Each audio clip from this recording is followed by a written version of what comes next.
മറ്റ് ഒരു വാർത്ത കൂടി നമുക്ക് വരുന്നുണ്ട്. അതും നമുക്കൊരു രോഷം നിറയുന്ന വാർത്തയാണ്. പാലക്കാട് മലമ്പുഴയിൽ മദ്യം നൽകി വിദ്യാർത്ഥിയെ പീഡിപ്പിച്ച സംഭവത്തിൽ അധ്യാപകന് സസ്പെൻഷൻ കിട്ടി. ഈ അധ്യാപകന് സസ്പെൻഷൻ ഇത്രയും ലേറ്റ് ആക്കേണ്ടായത്, കുറച്ചുകൂടെ നേരത്തെ ആകാമായിരുന്നു.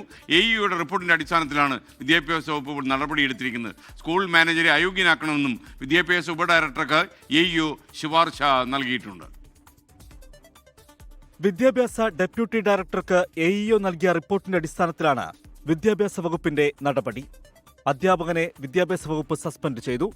വിഷയം അറിഞ്ഞിട്ടും മറച്ചുവെച്ചെന്ന് ചൂണ്ടിക്കാട്ടി സ്കൂൾ മാനേജറെ അയോഗ്യനാക്കണമെന്ന് AEO വിദ്യാഭ്യാസ ഉപഡയറക്ടർക്ക് ശുപാർശ നൽകി. സ്കൂളിലെ പ്രധാനാധ്യാപിക, ക്ലാസ് ടീച്ചർ എന്നിവർക്കും വിദ്യാഭ്യാസ വകുപ്പ് നോട്ടീസ് നൽകിയിട്ടുണ്ട്. 3 ദിവസത്തിനകം വിശദീകരണം നൽകാനാണ് നിർദ്ദേശം.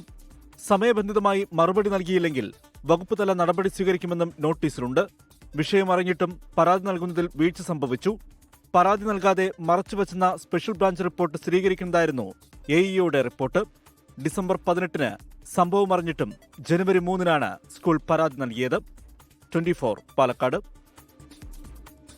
ലോകത്തെവിടെയായാലും ഏത് സമയത്തും 24 വാർത്തകളും ഓഗ്മെന്റഡ് റിയാലിറ്റി പാക്കേജുകളും എക്സ്പ്ലെയിനറുകളും വിശദമായി കാണാൻ ഞങ്ങളുടെ യൂട്യൂബ് ചാനൽ നിങ്ങൾക്ക് സബ്സ്ക്രൈബ് ചെയ്യാം.